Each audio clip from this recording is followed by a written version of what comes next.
All right, hello everyone. My name is Jamie G, and you are watching, of course, Grindy Talk Season 2 here at the Boulder Channel.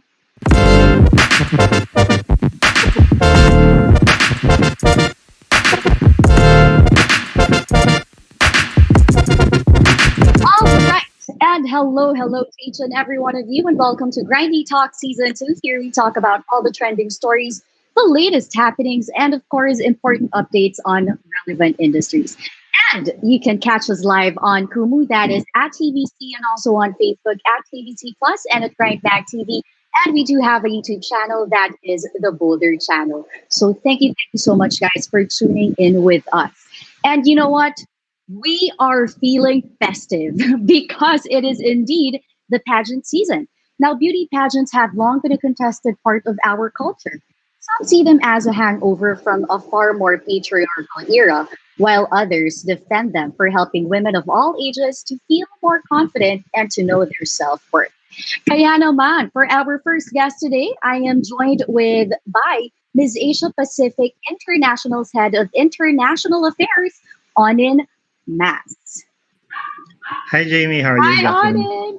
Hello. Yes, good afternoon. And Onin, thank you, first of all, for joining with us today.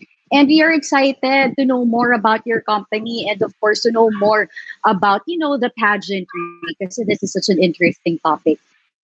So, ayan na nga. The first question would be, maybe you can actually give us like a brief background of your role, because we know that you are the head of Miss Asia Pacific International. And how unique is Miss Asia Pacific International brand to other international pageants?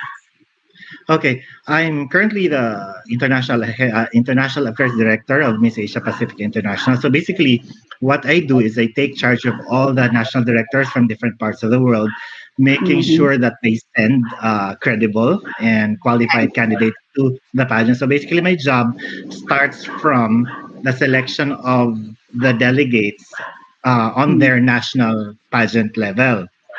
Right. And how can I differentiate Miss Asia Pacific from other international pageants?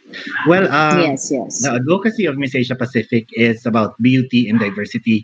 So basically, that's the thrust of all the winners from different countries, so that whenever they arrive in the Philippines, they will champion their own beauty and diversity issues from their respective countries. So aside from that, what differs Miss Asia Pacific International from other international pageants is that we don't really compete with the big four, with the big five, Nice. 7, and 8, and 9, and 10. So what we do is basically just do good in what we do and making sure that the advocacy of the organization is constantly being championed by the winners and the runners up. Yeah, I love what you said. No, it's really all about building confidence or gaining confidence in oneself, and it's really not about competition. It's about you sharing your value to Exactly. your community and to the world. So, wow, thanks for that. Now I got another question.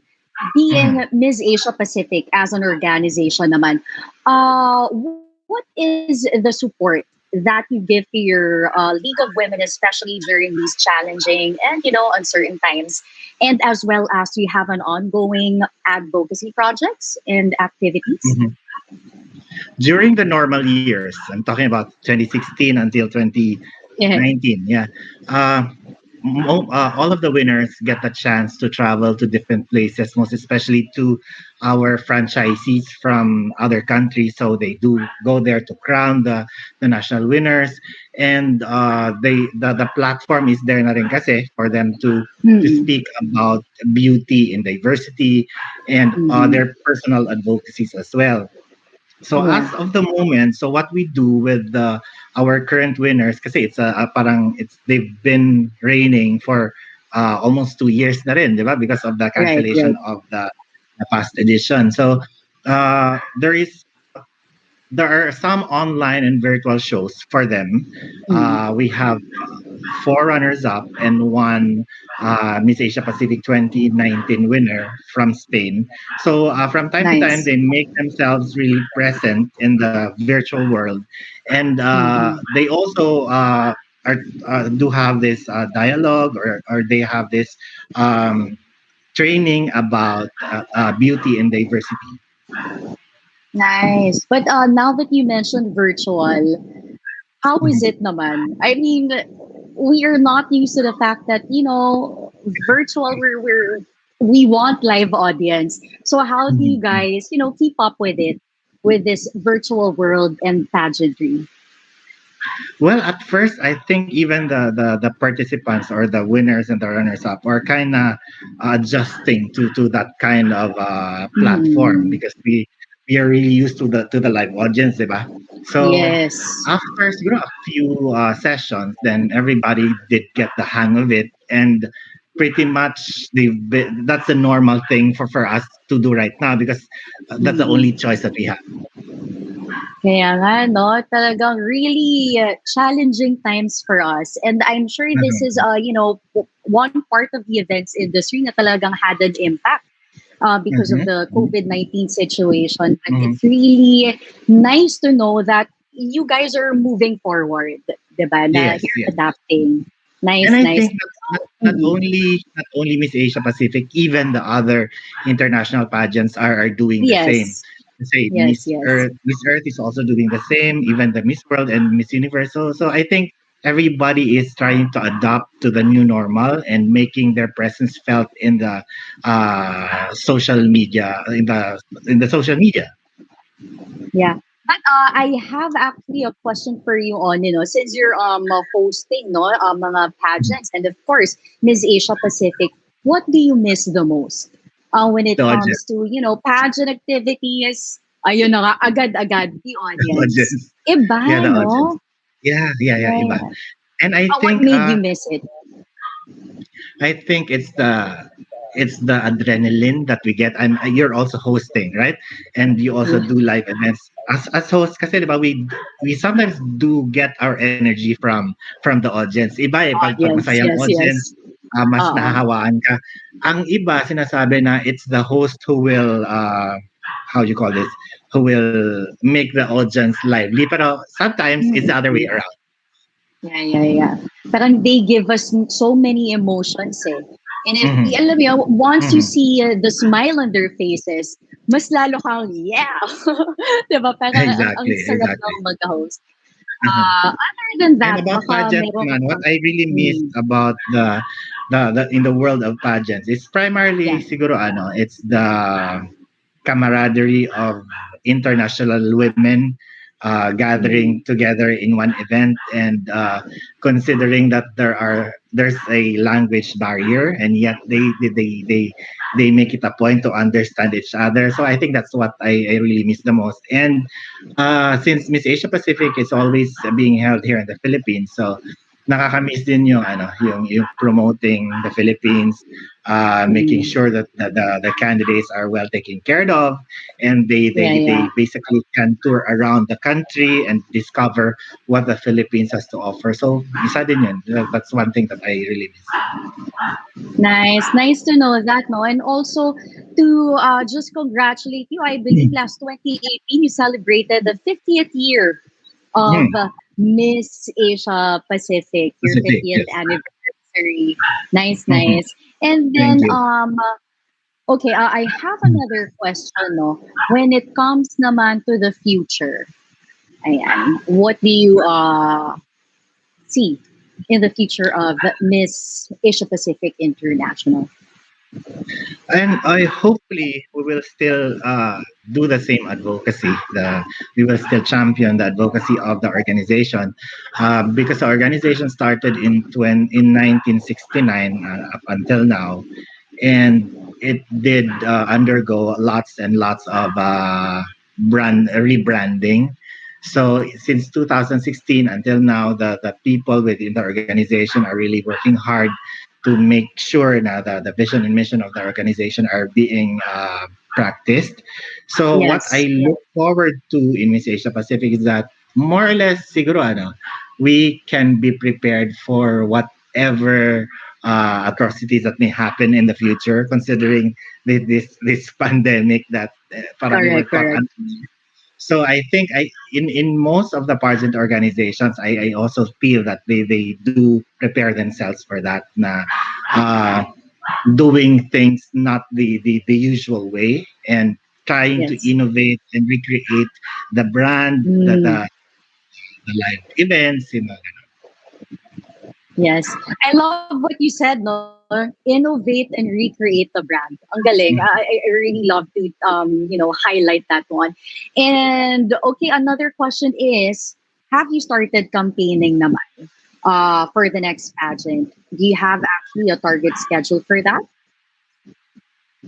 we are still looking into September and October of 2022. But of Mm. course, and up to this time, Miss Asia Pacific still remains uncertain even for the next year. We have already announced our postponement Mm. since March of this year that we will not be having the 2021 edition. But Yeah, yeah, in yeah. some other countries, the search is still on. There's still Miss Asia Pacific Costa Rica, the Miss Mm. Asia Pacific Peru. So they're doing their Mm. own pageant there, and that's the beauty of being involved in the international affairs. Because yeah, we don't have our live pageants here in the Philippines, but I still get to see what is happening in some of the countries virtually. So I do get informed that, let's say, Miss Mexico had their Yeah. pageants 2 months ago. So initially, for this year, there's a lot of things that are happening with our franchisees from different parts of the world. So that's Mm. what. And it's really nice to know that, no, na they're still moving, 'di ba? They're Mhm, still adapting to, what's going on here. But you know what, mhm, Onin, thank you so much for sharing your knowledge with us. But mhm. to our viewers out there, our confidently beautiful friends, stick around because Grind Detox Season 2 will be right back after the short break.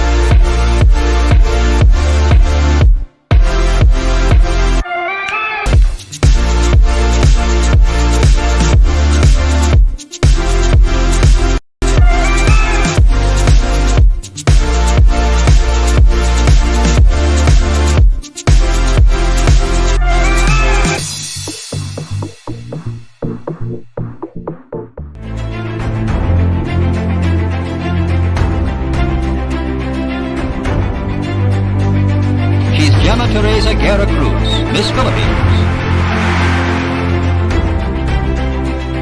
The first runner-up is Miss Finland, Miss Philippines, in Miss Universe of 1969.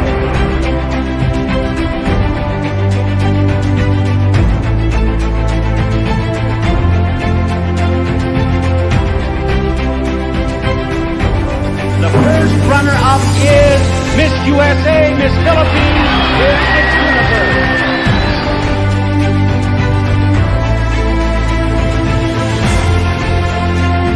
International 1979 Philippines. 2005 Miss International Miss Philippines.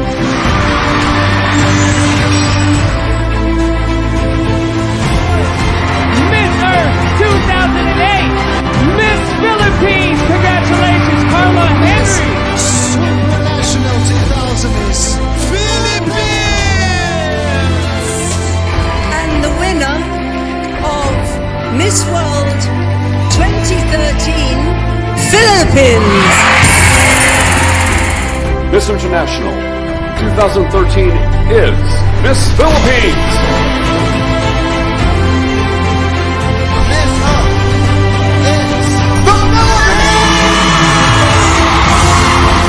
New Miss Earth 2015. Miss Universe 2015 is Philippines.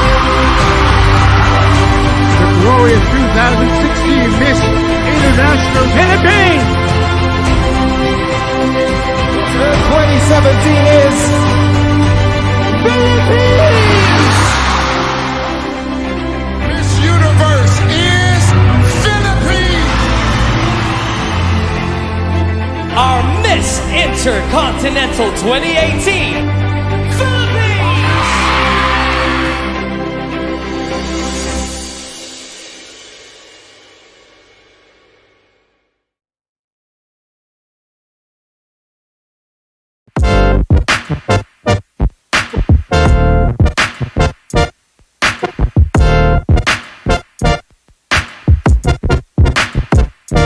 They're also the meanest. Exactly. Yes, you're right on in. And of course, welcome back to Grindy Talk Season 2. Ayan na nga, no, our topic for today is such a very, important and a crucial topic, lalo na sa mga pageant lovers out there.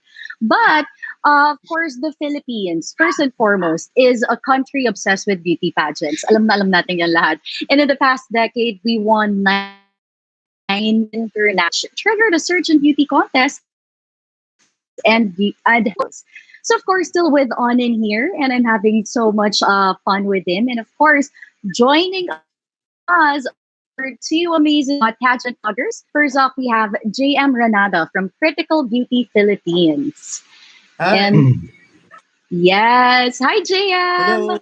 Welcome to the program. Hi, JM. Yes. And not only that, we have another guest. We have Tristan Francisco from the Philippines Pageantry. Hi. Hi, Tristan. Yes. You're on mute, Tristan.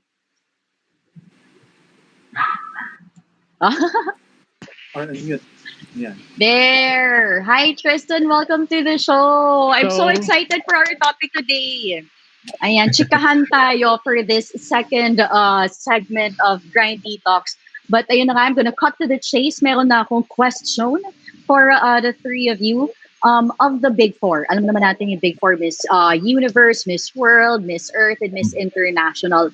Which do you think is the most clear and unbiased in terms of selection of winners and why? And then another question to that is, of all the international pageants naman, what's your least favorite at bakit? We'll start with, we'll start with Onin. Okay. There's Miss Universe, Miss World, Miss Earth, and Miss International. Coming from a pageant organizer's point of view, I can say, because I can't say na this pageant is the least fair in terms of choosing the candidate. Kasi for let's say I can talk about Miss Asia Pacific lang na in choosing a winner, it's not usually the decision of the what you call it, the board of directors yung masusunod eh. It's usually the judges. Yes. And for an organization daya sila siya nag-get money for the food, for everything, para lang ipanalo. I think the Big Four are pretty much okay with their decisions kung sino man yung mananalo doon, and even so the judges that they get are also credible. And dun sa next question na who's my least favorite, I can say not my least favorite, but I think it's the least popular na I think has more rooms for improvement, but would be the Miss International. I hope that they can really improve into the production side of their pageant. But other than that, they're okay. Nice. Thanks for that, Onin. Let's proceed with JM. Hello. Well, Yes. based on my personal perspective, no, siguro sa akin ang pinaka most clear and biased when it comes to selection of winners is Miss Universe. No, primarily Mm. it's because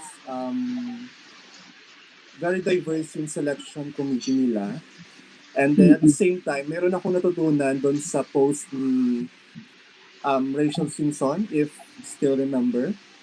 Architect Rachel Simpson. So one of the committee din siya nung Miss Universe 2018, I think. Parang nag-post siya sa Yeah. Instagram niya. May sinabi siya doon na very tedious and consuming yung selection process ng Miss Universe. The Mm. judges are not allowed to talk with each other para hindi ma-spoil or maging tainted yung kanilang decision making in choosing the winner particularly. Kasi bibinibigay sa kanilang mga bias ng mga candidates. So May ganon.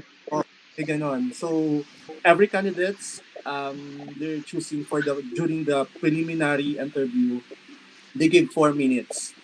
And then yun, makikita doon na na-analyze nila yung mga candidates in terms of their personality, intellectual, Mm. and then at the same time yung how depth yung story ng mga candidates. And I think another question, ma'am, ulit po. Miss J. The other, ma'am, ha? Sorry. the next question is, ito naman, what's your least favorite pagdating sa mga international pageants? At bakit? Ano yung, ba't yun? Miss International. Kasi sa nakikita ko, makakatulog ka talaga when you're watching Miss International. Sobrang tagal ng pageant nila. If you're still watching online, promise, ang tagal ng kanilang break. At the same time, medyo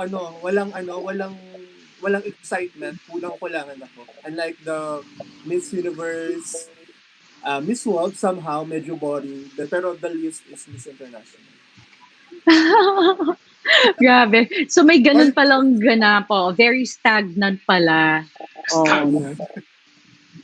May ganun. Let's proceed to Tristan. Ayan, I'm gonna repeat the questions of the big four. Which do you think is the most fair, most clear, and unbiased in terms of selection of winners? First, we have to qualify. Natawa ako, First, we have to qualify the question kasi. Dahil, ano ba ang basehan natin ng pagiging fair? Kasi remember, they have judges, they have the preference ng organization. So, pwede silang fair para sa tingin nila, fair sila. May biases sila, di ba? Para sa kanila, fair yon. Pero para sa audience or para sa mga fans or whatever, pwede hindi siya fair. So that is unfair to qualify or to describe them as being fair and not being fair. But generally, kasi sa organization, just like what Mr. Onin is doing, may sarili kasi silang hinahanap eh. Regardless kung ano yung biases or opinions ng judges or even ng followers. Kaya yung fairness, kasi to be honest, for me, walang fair sa kanilang lahat. Walang fair kasi may politics dyan eh. Kunwari lang fair, kunwari lang may judges, pero sa totoo lang, kung gusto mo magluto ng sinigang, make sure the ingredients are for sinigang. I love it. I love it. So for me, ganun talaga. May mga winners tayo, may mga winners ang different international pageants kaya nananalo kasi siniguradong yun ang papanalunin ng napiling judges. Oh my goodness. Last year, I was very obvious naman kasi if you're a pageant fan or pageant observant, Miss Universe was definitely talagang black ang papanalunin nila. I even mentioned like November or as early as October prior to Zozibini being announced as the winner. Nasabi ko, definitely ang lakas ng laban ni Gazzini, pero it might be a back to black. And then, ayun na nga. Not back to back. Because obviously, Doon nilagay sa Atlanta, ang main producer, main sponsor, si Tyler Perry. Meron Tama. silang Black Lives Matter doon lahat. Tapos merong kumalat na picture, old photo from the States na sa beach na bawal doon ang dogs, bawal ang black, bawal ang Mexicans, bawal ang Puerto Ricans. And then the top three, so si Bini from Africa, Mexican, and Puerto Rican. So definitely, alam naman natin yun. So are they fair? That's their show. Ayun na nga. Okay. I agree with Clearly. Sabi ko sa inyo di ba? Kaya ayoko eh. But then least favorite or least wala naman Kasi actually, ang least favorite ko pa rin, siguro yun na nga, yung pinaka hindi fair sa tingin ko. Pero actually, sabi ko may kanya-kanya kasi silang reason why they're doing that. So I respect them for that. Mm-mm. And now nga, Kristen, na you already mentioned politics. Ayan, yung tinatawag nating luto. But I'm sure you already answered, no? Pero ang dami pa din nagtatanong, is there such a thing, such as luto, pagdating sa pageantry? Locally and internationally, and also, without elaborating, gaano kalaki ang politics na involved dito sa pageant industry? Okay, who wants to start? Can start with Onin. Okay. Yeah, malaki yung politics. It's a big factor in pageants. And if you talk about international pageants, in some of the pageants that I've hosted, in some international pageants, nagmamatter sa pagpili ng winner usually kung saan gaganapin yung next edition. Because syempre the marketing side, yung logistics nun, yung willingness ng franchisee to spend for the production ng next edition. So it's a big factor. Locally naman, for sure there is the from whether it's national, regional, or provincial. Andyan yan. It's part of the pageant dynamics na meron talaga at hindi maiiwasan. I hope na mawala in the future, pero I don't see it coming several years from now. Okay. Thank you, Onin. What about you, JM? Actually, it's totoo, no? Totoo talaga na mayroong mga lutuan. Actually, if you can remember way back during the time of 2012, di ba? Kung saan ginanap yung mga pageants like the Miss Universe, Nanalo USA, Miss International, Japan, Miss World is China. So, I believe politics is play a big role in terms of selecting the winners. Kasi in the first place, nag-invest ng malaking pera. Kasi beauty pageant is a business. So, kung may big investment ka, yung isang certain countries or host country, malaki yung possible na magkakaroon ng lutuan. So, basically, hindi talaga mawawala yan. Kahit local pageant, favoritism, meron.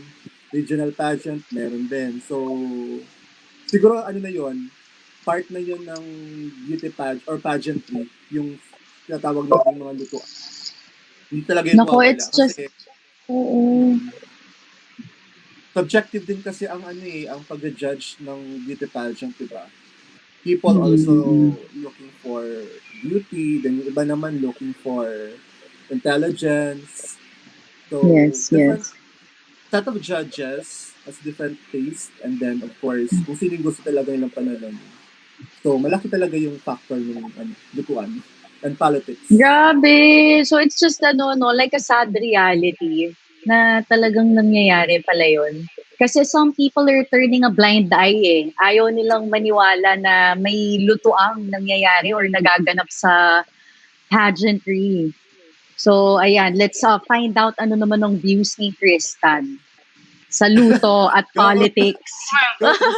Sabi ko, di ba, kung tawa ng tawa, kung gusto magluto ng sinigang, make sure the ingredients are there. Kasi, di ba, kung gusto mong kalabasan ng luto mo sinigang, make sure na hindi siya adobo, right? So, it means a lot. If you're really listening to what I'm saying, it means a lot. Yeah. hindi nga natin masisisi because it's a pageant, it's part of the culture. Just like in the provinces or maybe in our local communities.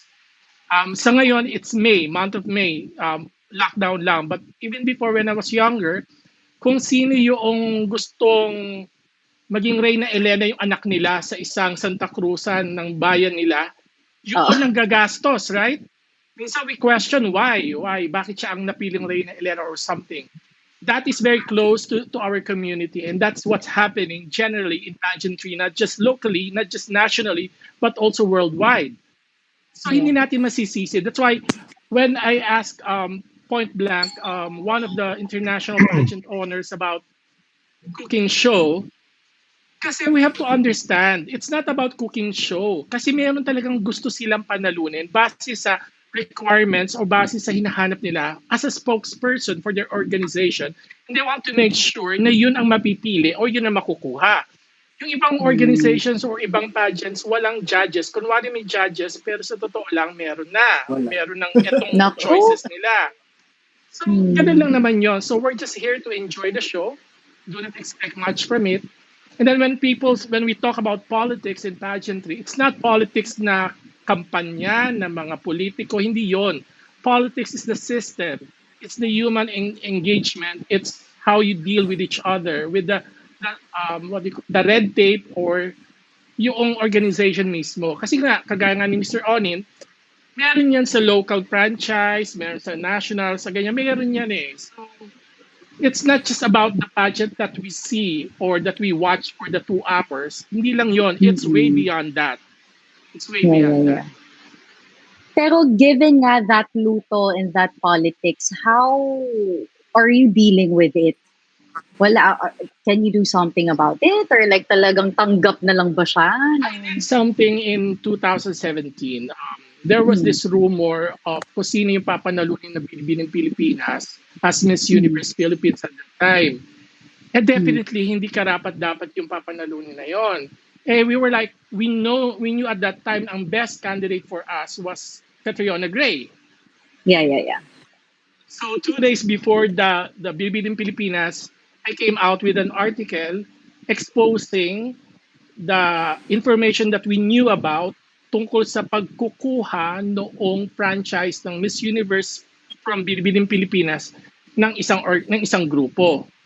Just to remind Binibining Pilipinas na itong papanalunin nyo for Binibining Pilipinas Universe comes from this group na inaahasa nyo yung title o yung franchise.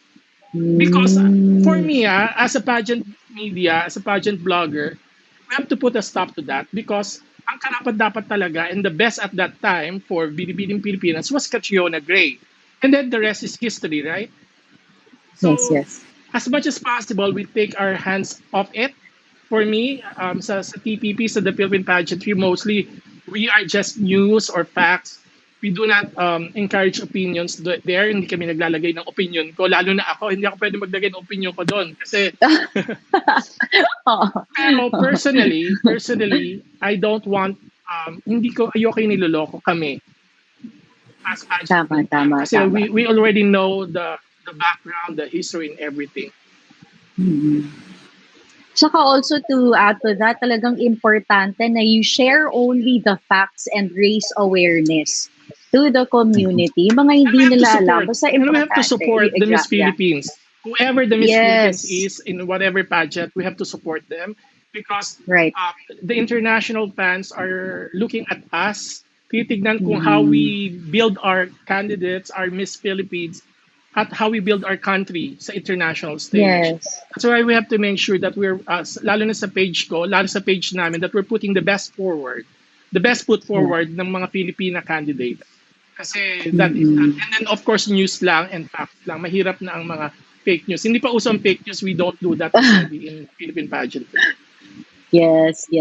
Kudos to that. Yeah, I mean, thank you, Tristan. Pero, yun na nga, no, we talked about yung mga issues. Ngayon naman, how do they handle toxic Filipino fans sa page ninyo? Kasi ang dami Hindi natin maiwasan yon. So, how do you handle it? Page namin. So sa page we go on in. Usually since Miss Asia Pacific page siya. So we make sure na usually kasi kawawa yung mga candidates na pag for example pinost mo yung bagong corona candidate ng African country. Kukuyugin kagad yun ng mga Pinoy and then ibabash ng ibabash. So there is nothing really much that we can do except to delete the negative comments. Yun nga lang, it takes a lot of effort and manpower to do that. Pero there's sa virtual world kasi you can really do na so much on that area but to prevent Totoo. lang them from posting. And I really hope that this toxic pageant Pinoy fans will come to their senses and Yes. realize na they also have their mothers, they have their sisters, and ano lang, isipin niyo lang na kung ginagawa niyo yan sa ibang babae, paano ano kayang gagawin niyo pag sa nanay at sa kapatid niyong babae yung gagawin. So, yeah, there are Pinoy pageant fans are the most supportive of all the pageant fans in the world, pero at the same time, they're also the meanest, and I hope Yeah. it will stop in the future. I totally agree. What about you, JM? Well, in our page, no, actually, we have Critical Beauty, which is the forum namin. Actually, pinifilter namin yung mga toxic, lalo-lalo na pagka yung mga fans na nagmumura. Actually, ginagawa namin yung block na namin automatically, yung mga racist. So, sa page kasi namin, Jamie, actually, particularly in the forum, so, in the first place, meron kaming rules na bawal magtagalog. Kasi yung page namin, may mga international fans kami or member doon. So, Yes. para at least maintindihan lahat, para at least makarelate ka, regardless Filipino ka or foreigner ka, ang ginagawa namin, talagang ina-advise namin, nakalagay din sa page na English please. Kasi, Yes. para at least malaman din, maka-relatable siya sa lahat. And then, we filter, siguro binablock namin, mute namin yung mga fans na toxic, like yung nagmumura nga, then sinasabihan yung candidate na fat, ugly, so bawal na. So bawal Correct. yun namin. So as much as possible, gusto din namin yung page namin na maging non-toxic at the same time. Then, of course, we do promote diversity. And then, of course, lahat naman dapat may acceptance regardless of race, gender. Talaga mayroong equality na tinatawag sa page namin. So siguro Yes, ayun. ilang may iwasan talaga at sinabi nga ni Sir Oni, no, talagang yung mga Pinoy fans ngayon, grabe. Very toxic. Mapapa-away ka kung hindi mo kayang kontrolin yung sarili mo. Pero ganun pa man, hindi mo ibababa yung sarili mo sa level nila. So ano na Exactly. lang, ignore na lang, mute them or block them to your page para at least wala na. Tsaka nga, to add rin to that, no, kaya naging mas toxic ang traits ng mga Pinoy ngayon, probably dahil sa pandemya. Sobrang, we can't do anything much at home. So, syempre, all the time, you're using your phone. Lahat ng issues, titingnan na lang natin. And then, attack. So, yeah, or even before the pandemic started, toxic na rin talaga yung iba. Yes, actually, totoo yun. Naging mas malala lang ngayon.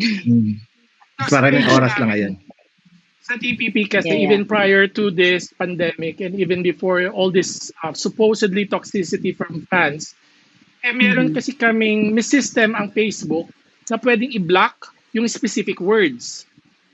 Ilalabas sa page. So doon pa lang, naalagaan ko na yung TPP, naalagaan na namin yung TPP na ganon. But then again, may mga nakakalusot. Pagka nababantayan naman namin at nakikita namin, we just delete it. Ganun lang naman kasimple. Kasi sa TPP, most of our followers are actually females. Nakakapagtaka, mas madaming babae kesa sa lalaki. Hindi katulad ng ibang grupo o ibang page, mas madami ang lalaki. Tapos, our followers are actually from 18 to 35 years old. Yun ang pinakamalaki. And international siya. So, doon medyo ingat din kami. Pero is pag talagang super toxic yung nagpo-post at binabash or talagang pangit yung mga salitang ginagamit na hindi na ano doon sa pang-spray namin ng mga words, what's happening is that I first check kung follower ba namin yung nagko-comment na yon.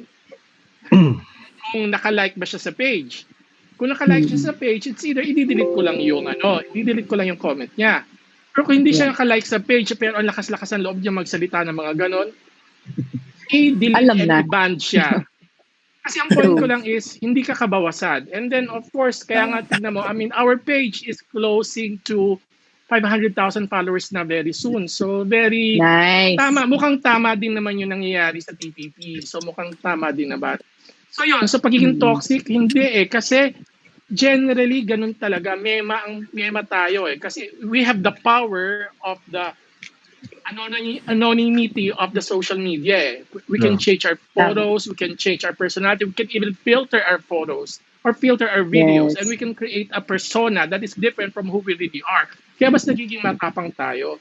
Ako personally, dati, pag may nabubwisit ako, and this is not about the pages, pero kung halimbawa merong kumukontra sa opinion ko, tapos hindi naman niya alam yung sinasabi niya, what I do, hindi ko alam kung tama o mali, pag-aaralan ko muna yung profile niya eh.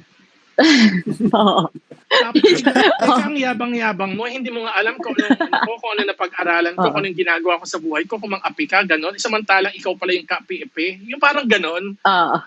So, generally gano'n. You have to tignan mo din kung sino yung nang-aaway sa'yo para malaman mo kung worth ba ng effort mo, worth ba ng peace of mind mo. Yes.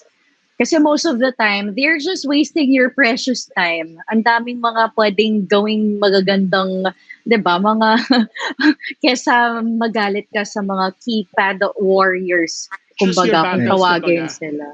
Yon. Very well said. Choose your battles indeed. So, dito naman tayo sa brighter side of life, no?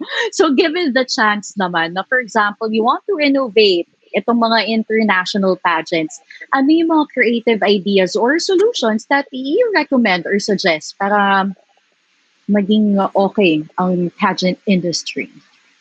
Well, production-wise, I think there is not much. Kasi, correct me if I'm wrong, because most of the international pageants would really look up to Miss Universe in terms of production. Kasi parang yun yung peg ng lahat eh.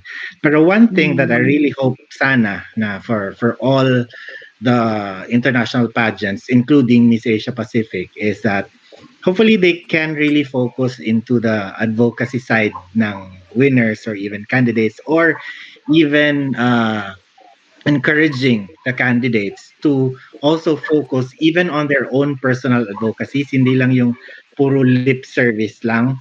I think one good example of that is Miss Earth, and right after they proclaim the winners, meron talagang ginagawa na all about the environment, even right after their reign pa. I think that's one thing that Miss Earth should be very, very proud of.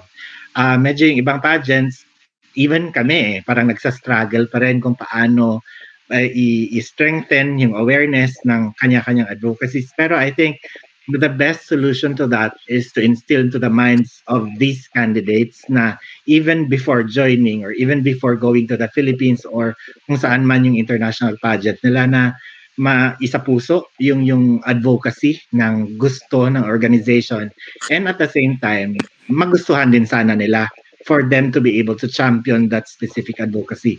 Yun lang naman. Kasi for me, the real essence of pageants is not about the coronation night. It's what happens right after a winner is proclaimed na. Yes. Perfect. Thank you, Onin. JM, what's your view? Well, sa akin, no, actually, may prepare ako ditong limang, siguro, innovation or suggestion ko when it comes to the pageants, not just only for Miss Universe, no? Kasi first, yung gusto kong sana i-change din or innovate with other beauty pageants, not just only for Miss Universe, is the public relation department. So when it comes to for the interview, siguro gusto ko dong aspeto na ipasok na at least, kumbaga, when someone or some beauty pageant sites requested, siguro mas maganda yung i-cater nila yung request ng mga pageant vloggers, pageant sites. And then, I think yung when it comes to social media, kailangan, kasi mostly nakikita ko yung like in Miss Universe, may pagka-sloppy yung social media account nila. Kumbaga, parang pinost lang siya, pero mali-mali yung pinost nila. Like, nakita ko doon yung pag-post nila ng Miss Universe winners. Mali yung pictures na talaga. yes. So medyo kailangan siguro when it comes to improvement, kailangan when it comes to social media. And then yung unpredictability, remember during the time of Donald Trump era sa Miss Universe, 'di ba? After the Miss Universe pageant, ina-announce na nila yung next country host. So nakakamiss yung ganon kasi may time pa yung mga fans na mag-plan out, mag-coordinate with the hotels, with their plane tickets. Kasi ngayon parang in 2 months time parang biglaan na lang ngayon nag-a-announce yung particular Miss Universe in 2 months time nag-a-announce na sila ng kanilang venue tapos ng date ng pageant. So very kumbaga stressful yun sa mga fans, particularly sa mga avid fans talaga ng pageant. And then nakita ko din sigurong kailangan improvement is how the past winners, past title holders treatment. So like what happened in 2016 here in the Philippines, the Miss Universe 2016 edition, di ba nagreklamo si Margie Moran? Hindi man lamang sila in-acknowledge during the telecast, the live telecast.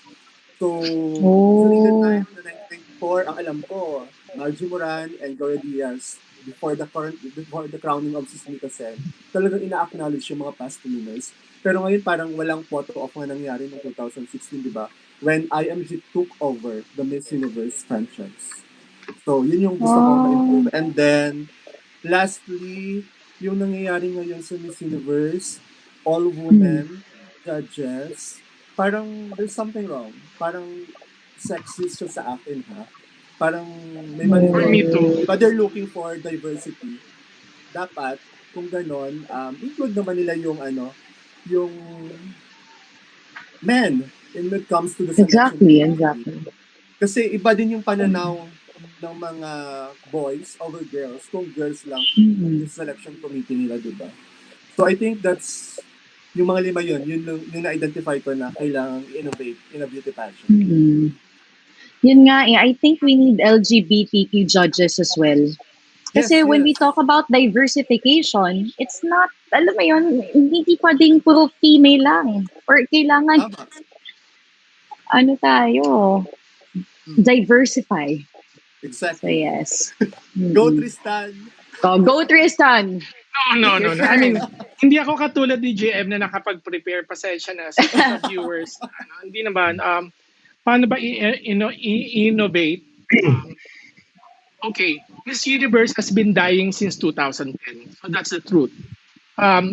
Yung mga major networks sa States, nilalaglag na sila kasi it's not getting any good ratings.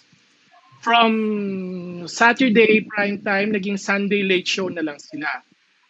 Miss Universe was a relevant show primarily because it was cultural. That is the idea. That is the image of Miss Universe, even from when it started, even before IMG took over. Very cultural ang Miss Universe, kaya napakahalaga. Para siyang Olympics of beauty. Olympics of nandun natin nakikita yung different personas, different personalities or beauties of different women from the different parts of the world. We enjoy the costumes, we enjoy the snippets of their countries or their cities. Ngayon nawala na yun kasi nag-click in prior to 2010, early 2000, nag-click ang fashion and rock sa United States. Nag-click ang Victoria Fashion Show. So doon nila trinay, gayahin na ang Miss Universe. Naging show na lang siya, naging TV show na lang siya, nawala na yung cultural relevance. So hopefully yun ang maibalik kasi yun ang identified. Kaya yung sinabi ni JM kanina na Noong 2017 dito nangyari ng January for Miss Universe 2016, wala nang parang papel yung dati natin mga candidates or whatever. At saka ang pangit nung staging sa atin. Hindi parang hindi sa Pilipinas eh. It could have happened sa ibang bansa. Di ba? Kasi nakapix lang sila doon sa 2-hour show. It's a TV show. Yun pala, we have to delineate. Kailangan nating intindihin. Iba yung show, iba yung actual pageant, yung staging, iba yung organization. Diba? Iba yon, yung tatlong aspeto na yon, iba-iba. So yun yung mahirap i-innovate. Paano ba? Ibalik siguro make it timely but make it culturally relevant for Miss Universe. For Miss World, yes. Diyos ko, mundo yun ni Miss Julia Morley eh. Wala na tayong magagawa doon. Pero kudos to Miss World because ang daming sumasali talaga. Ang daming sumasali talaga because it is an organization. It is an organization, it's a charitable organization, and that is the main focus and that is the main thrust of Miss World. It is an organization, it's a charitable organization na ang Miss Universe wala na. Puro na lang sila pa-cute sa mga photo op nila for their sponsors. And then Miss Earth, it's not an organization, it's not a pageant, it is a movement. It is a movement that has started with, kaya makikita mo talagang meron talaga nangyayari sa Miss Earth. Kaya pag tinitira nila ang Miss Earth na pangit yung show, it's not about the pageant, it's not about the TV show, it's just what we're seeing, the fans were just seeing only yung TV show. Nakakalimutan nila na there is an organization and there is an advocacy behind that. And Miss International, it's a Japan thing.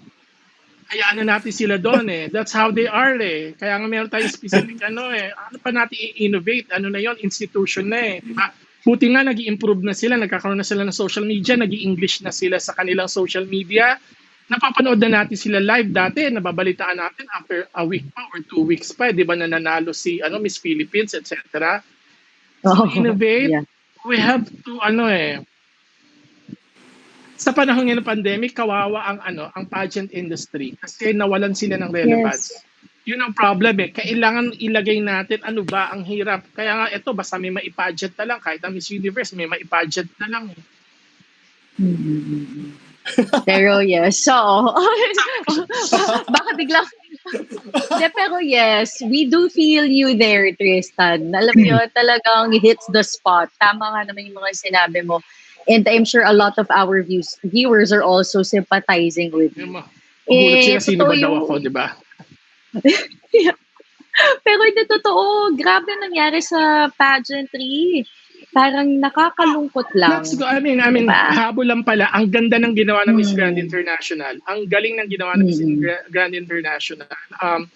Naalagaan nila yung candidates nila, naalagaan nila yung camera shots. Ang ganda ng show. Naging kahit na medyo for me personally and professionally, ang galing ng kanilang ginawang staging, ang galing ng ginawa nilang pag-organize ng kanilang pageant this year.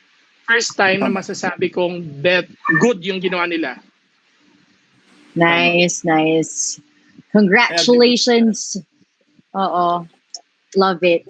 Pero ito, I have another follow-up question, no? Since the world knows, or the universe rather, that we are a pageant-loving nation, do you think that we are being taken advantage of in all aspects? In all aspects, meaning publicity, social media hype, and all of that.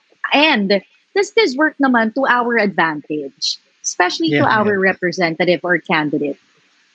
Go on in. Yes. It works both ways. Most especially if yung consideration is saan lalaban yung Miss Philippines, because if the Miss Philippines will be competing abroad, then she can expect for a huge fan base. Medyo kawawa yung mga candidates na dito lumalaban sa Philippines din. I'm talking about Miss Earth or even Miss Asia Pacific based on my experience, no. Kasi usually kawawa, naawa ako sa candidate ng ng Philippines pag dito lumalaban kasi whether manalo or matalo, merong masasabi yung mga Pinoy. For example, hindi siya nanalo. Ang sasabihin, dito na nga ginawa, hindi pa siya nanalo. Ang olas naman. Tapos nanalo na Ay, kasi nanalo siya kasi luto Dito eh. ginawa. Dito kasi ginawa. So parang yung candidate, kung sino man siya, nakakaawa na parang nakikita mo siya sa backstage na pag nananalo siya, malungkot siya kasi yung mga co-candidates niya galit.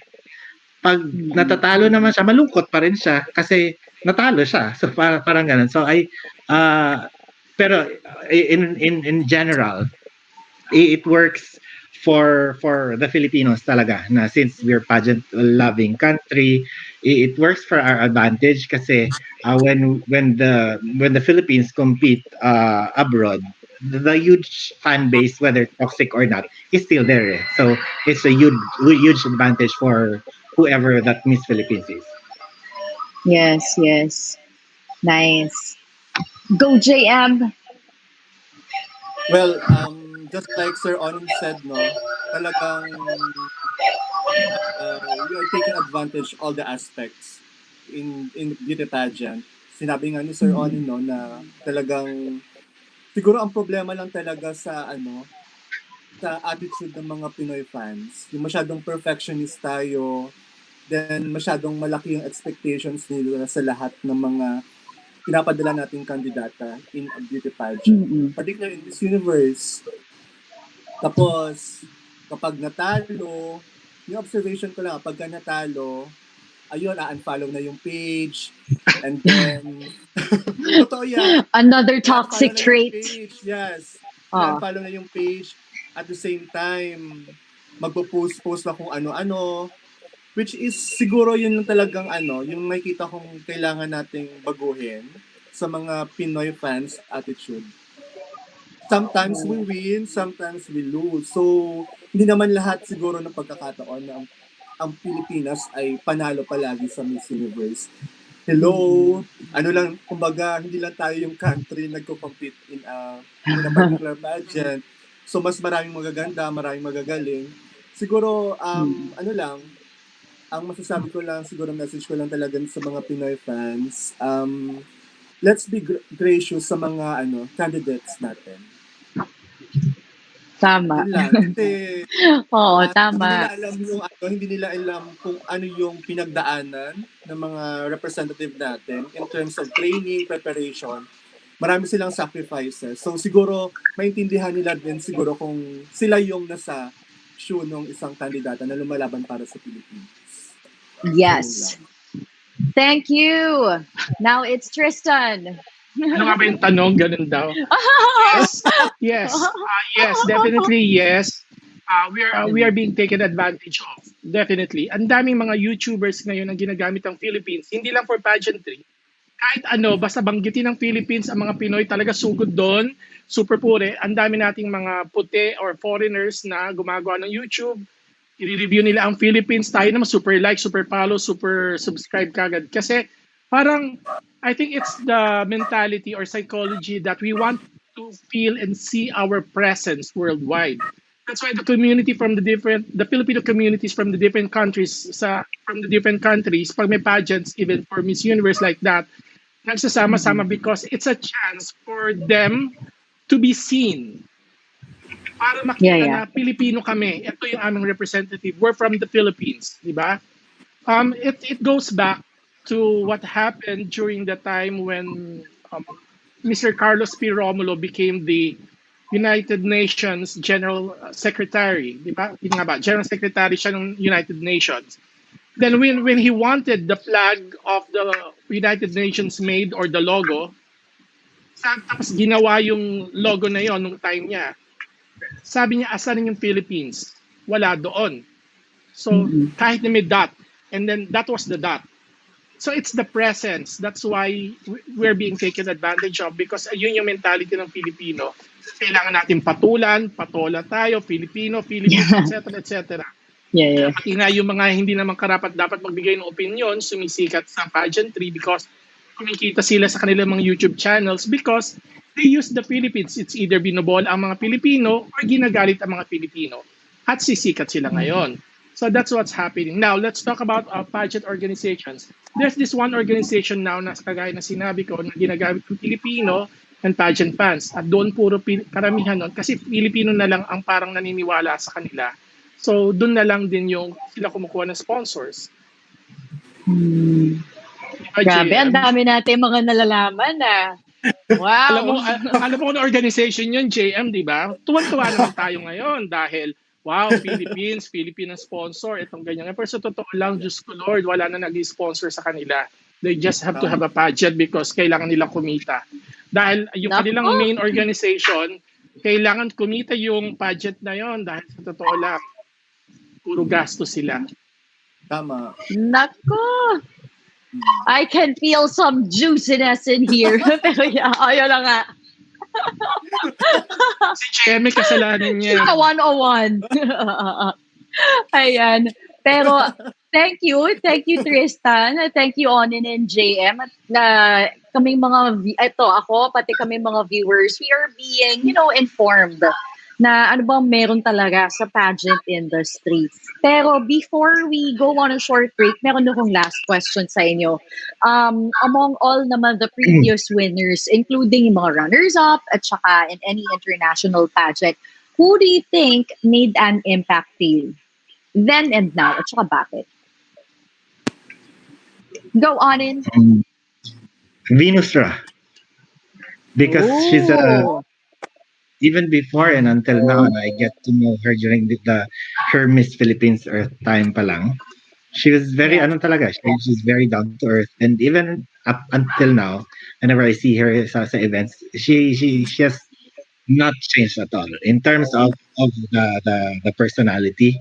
And I think the Filipino pageant fans really loved her kasi for them, she paved way for the winning streak ng Philippines sa Miss Universe. So yeah, I think yun yung isang legacy na naibigay ni Venus Ra sa buong Pilipinas. So, and she's a very, very nice person. So, yun siya.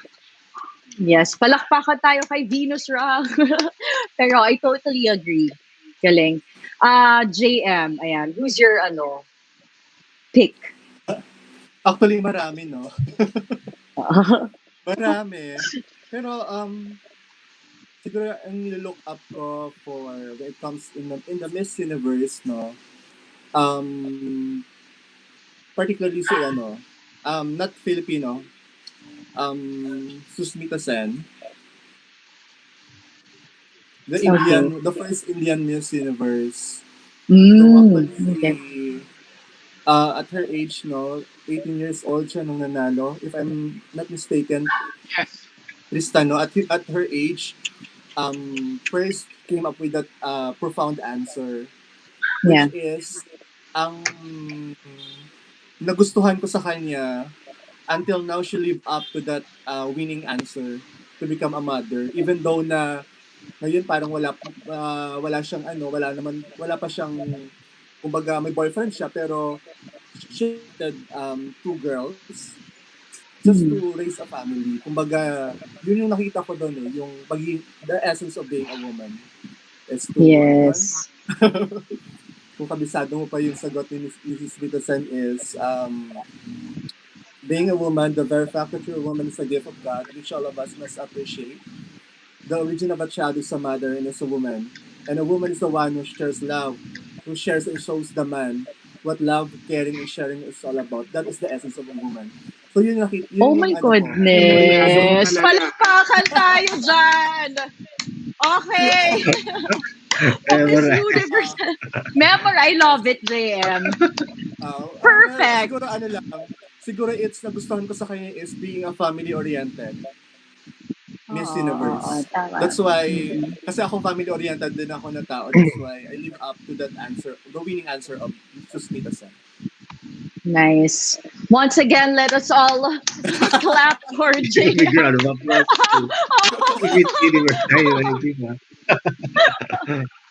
Correct. I love it. Thank you. Tristan, who's your top choice? When you talk about impact, so on the spot, so sino nga ba talaga? Then ang talagang yung pumapasok sa utak ko ngayon are two Mrs. Philippines. Si Rupa Gutierrez and Miriam Kiambao. Rupa Gutierrez was my first ang first opinion ko at that time was bakit nanalo yun? Bakit nanalo si Jamaica? Bakit nanalo si South Africa? Parang ganun. Obviously, pinaka-best at pinaka-winnable at ano talaga. And then, I realized about the politics. Kakatanggal pala ng apartheid sa South Africa that time. And they have to show the world that black people are beautiful. We do not have to be racist towards them. So that was the message of the why nanalo. So that's when I realized that beauty is not about aquiline nose, kailang mistis or what. Beauty comes from different, beauty is defined not just by the physical or the attributes or not just by the colors. Sabi nga ni Rufa, sabi nga ni Sushmita Sen, may memoryado siya. Ako hindi ko memoryado, pero sabi nga ni Rufa is, I would tell her what the little prince has said, that what is essential is invisible to the naked eye. So that's what made an impact to me as a kid at that time. Ngayon, isa pa sa mga talaga is Miriam Kiambao. Yeah. Professionally, as a pageant blogger, and personally, as a pageant observer or fan, until now, hindi ko pa siya pinapatawad sa sagot niya. At Kasi ano ang sagot? Andun na yung sagot niya, andun na yung tanong. If a Miss Universe falls pregnant during her reign, she should be allowed to continue or to keep her crown. Yeah. There was a way. I mean, there was a way for her to be able to get away or get an answer na without being judgmental. Kasi at that time pala, the issue then was discovered na si Miss Guam was pregnant. Kaya at that time, hindi kasali si Miss Guam sa pageant. Now, at that time, nakalimutan niya, nasa utak daw niya, sabi niya, kasi ayaw niya maging judgmental towards Miss Guam. But you're not there as yourself. You're there as a Miss Philippines. You're there competing for the crown. You're there competing for the Miss Universe crown. And then there was a way for her to answer. And then she clammed up. Even the analyst at that time, siya yung gusto, pero alam nilang she lost it when she clammed up. Nakalimutan niya na she's there to compete. She's there as Miss Philippines. She was not there as Miss Miriam Kiambao lang. So until now, sabi ko, sayang siya na dapat yung ating third Miss Universe. So yun. So that made an impact. So para bang dapat ang candidates, wag nilang, should not lose focus. Di ba yun? Kagaya ni Catriona, di ba talagang super focus siya? Alam niya yung mga flaws niya, tinakpan niya yung mga flaws niya. Yun. It's like what happened with Samantha Bernardo from Miss MGI. 2 weeks lang ang preparation niya, pero she really took advantage of what she has at talagang tinago niya yung mga flaws niya. So, nakafocus talaga. So, those two made an impact to me. Not necessarily positive or negative, but generally. Yes. Nice. Once again, thank you so much, Onin, JM, and Tristan for sharing your knowledge. And of course, yun nga, sobrang nakakatuwa. We are having so much fun with this conversation. But before we leave, we would like to leave for a short break. We would like to thank our viewers who are watching us on Kumu, that is at TVC. Also on Facebook at TVC Plus. We have Grindback TV. At hindi lang yun, we have our YouTube channel, that is the Boulder Channel. So, all right, our beautifully confident friends out there, stay tuned because we will be right back after the short break. With PasaJob, di lang mag-apply ang pwede mong gawin. Pwede ka ring mag-refer ng friend for a chance to get paid. That's right! PasaJob rewards you for connecting employers to the right candidates.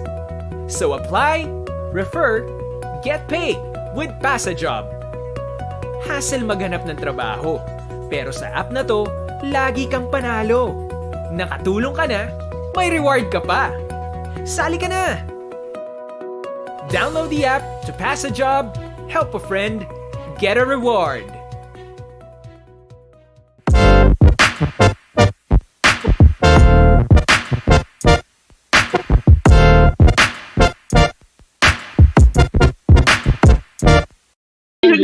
I mean, I don't cook, but I can cook. But of course, if you want sinigang, make sure na yung ingredients mo yun, di ba? You should follow the recipe. I mean, it's very meaningful kung talagang nakakaintindi ka. Alam mo, ibig ko sabihin, right? Oo. Ay, yun na nga. Guys, we were talking about the sinigang. Kanina pinag-uusapan natin yan. If you're going to, cook the right ingredients and make sure na cook sinigang, make sure the ingredients are right. At ayan na nga, welcome back once again to Grindy Talk Season 2. At magtatanong na ako kaagad-agad. So we got Tristan over here. Tristan, bakit mo gustong manalo si Rabia Mateo to win as Miss Universe 2020? Ayan. Ako ba daw yung talagang dapat tanungin nun? Pwede iba muna, ganun daw. Kasi iba yung personal opinion ko, iba yung as a pageant media. As a pageant media, of course, I want her to win because she's wearing the Philippine sash. Of course, we always want Philippine pride in everything. But then again, coming from experiences that we have, may mapapakinabangan ba ako doon? May mapapakinabangan ba ang bansa sa pagkapanalo na naman ng isang Filipina? I mean, mananalo sila, magbabago ang buhay nila because, of course, their own life. But we wanted her to win because that's Philippine pride. That is national pride. And then I think she's doing what she can. I think she's doing what she can. But then again, it's too much to ask. Ano yan? Philippines, South Africa, Philippines, South Africa, ano ganun na lang, parang ganun. But then if she deserves it, if she performs well, ang sabi ko nga, if the ingredients babagsak sa isang Rabia win, so be it. Yeah. Okay, thank you for that honest answer, Tristan. Let's proceed to Onin. Ayan, ang question na natin kanina is, why do you want Rabia Mateo to win Miss Universe 2020? Okay. I want na anybody to win. Or I want somebody to win who is really deserving, not really Rabia. So whoever that is, I hope she's deserving. Someone who can be of champion dun sa advocacy ng Miss Universe. And someone is really deserving, whether that's Malta, Sweden, Mauritius, or Myanmar. Not specifically Rabia. Kasi if she's deserving, so why not? So she should win. Pero the Miss Universe itself, yun lang naman yun eh. Kung sinong deserving, I hope manalo. Not because of politics, not because of who is being favored by the fans. Hopefully, kung sino talaga yung deserving. Oo. And the right one talaga to represent the country. Exactly. Ayan. And JM, are we losing you? Yes, Ayan. nagkaroon lang ako ng problem sa internet. Can you hear me now? Ayan, perfect. So, did you hear the question earlier? Or ulitan ko na lang. Ayan. The question is, why do you want, bakit mo gustong manalo si Rabia Mateo ngayong Miss Universe 2020? First, siguro, in my personal opinion, Rabia is very hardworking Miss Philippines candidate for the Miss Universe, no? Nakikita ko yung mga sacrifices niya, at the same time, yung eagerness niya to win this pageant. Because in the first place, I'm an Ilonggo, so fellow ko siya, taga Iloilo din ako. So I really support Rabia in terms of her quest for the Miss Universe pageant. And then at the same time, siguro in a business aspect, she can bring lots of money to the organization. So nakikita ko kasi kaliwat kanan yung mga interviews niya during this pageant in Florida, USA. So, di ba nakita mo yung followers niya ngayon is 900,000 in Instagram. So yung reach niya in terms of the fan base niya is malaki. So malaki din yung reach niya sa mga fans niya. Because in a beauty pageant without fans, patay ang isang beauty pageant, di ba? So siguro in a business aspect, Rabia is a good money-making machine to an organization, particularly to Miss Universe and Miss Universe Philippines. And I hear Miss Universe Philippines will be held in Iloilo this coming August or something in September or August. So, nakita ko. Well, let's see kung ibigay sa Philippines again since ayoko na mag-divulge siya. Ko baka Baka makota ko rito, Go baka na, sige mawain ako ng na. Go na. Ako nga, ang dami ko na sinabi. Go. Go, siguro go, lang, JM. nakita ko lang ha, since Philippines has a lot of sponsors to Miss Universe, it's a payback time. Diba? Payback time na. Malaking favor na ginawa ni Philippines to Miss Universe organization. Just like what happened in 2007, di ba? When Japan won, di ba? This sponsor 2002 the Mickey Mouse Crown. So payback time naman siguro. It's about. So that's my personal Yes. personal opinion ko lang. Pero I love Revia to win. Well, let's see kung she will perform during the Miss Universe pageant. And syempre, the best of luck to Rabia as well. Yun na nga. Yes. JM, thank you. Mm-hmm. Again nga, winning Miss Universe is a luck. Sinabi nga niya. Tama. So yeah, before I proceed, we would like to acknowledge our viewers from Facebook and Kumu. Hello. Thank you for joining with us up to, the last segment of Grindy Talk Season 2. At syempre naman, before we end, Grindy Talk Season 2 is supported by Workful Collaborative Workspaces and Hospitality Innovators, Inc. And of course, for collaborations and sponsorship, or if you want your company, your projects, and your brands to be featured, please drop us an email at onetbcchannel@gmail.com. And while you're at it, follow our socials. We got, of course, Grindback TV, TBC Plus, TBC, at syempre the Boulder channel. So once again, guys, thank you so much for sharing your time and your pageant expertise with us. And also, please invite our lovely friends to your social media platforms. And last message to all the pageant lovers out there. Okay, let's start with Anin. You can follow the social media sites of Miss Asia Pacific. That's Miss Asia Pacific International on Facebook and Miss Asia Pacific INTL on Instagram. And to all the pageant fans all over the world, whether that's for Miss Universe, Miss World, Miss International, Miss Earth, and all the other pageants, just chill lang tayo. Chill lang. Most especially the Pinoy fans. There's always life after the pageant. So don't bash yung mga girls. Appreciate have to offer and pageant. Yeah, very well said. What about you?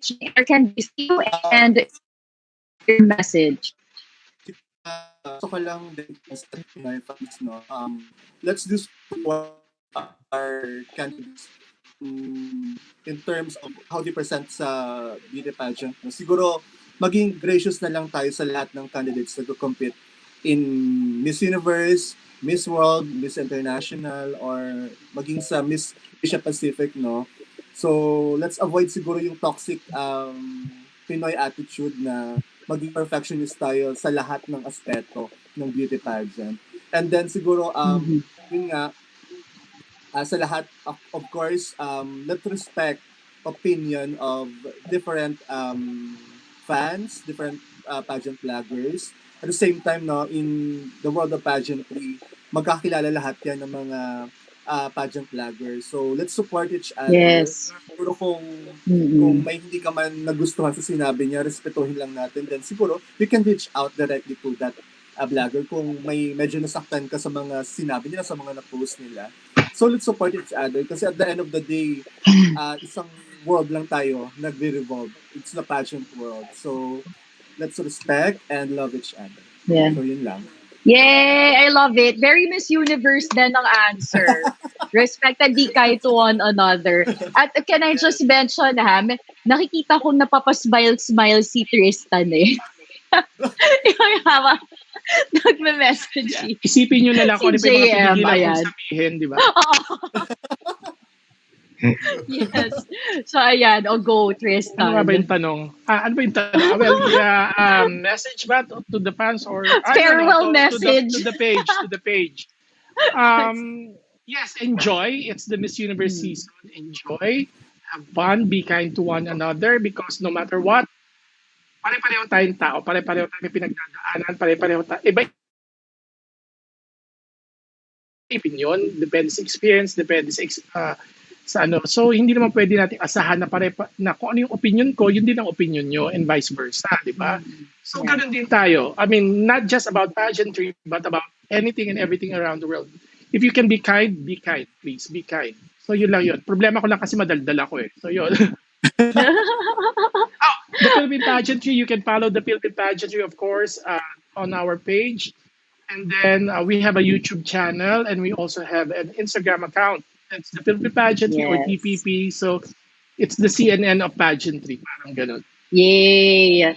Love it! Ayan, to our pageant lover friends out there, eto na yun, follow their social media platforms para naman very well entertained tayo and to add more knowledge about the pageant industry. Now again, before we leave tonight, if you guys are free at the Boulder channel, makijamming tayo kasama si Architect Patch on Curve TV Bold Talks. That is at 7:30 p.m. And tomorrow, Thursday, watch I Connect at 5 p.m. And ka-local trip natin to at 7:30 p.m. So guys, see you again next Wednesday here at Grindy Talk Season 2 live at 5 p.m. I am JDG and you just watched Grindy Talk Season 2 with our lovely guests right here. And last message, stay confidently beautiful, guys, and keep grinding. Bye. Thank you. Thank you. Thank you. Thank you.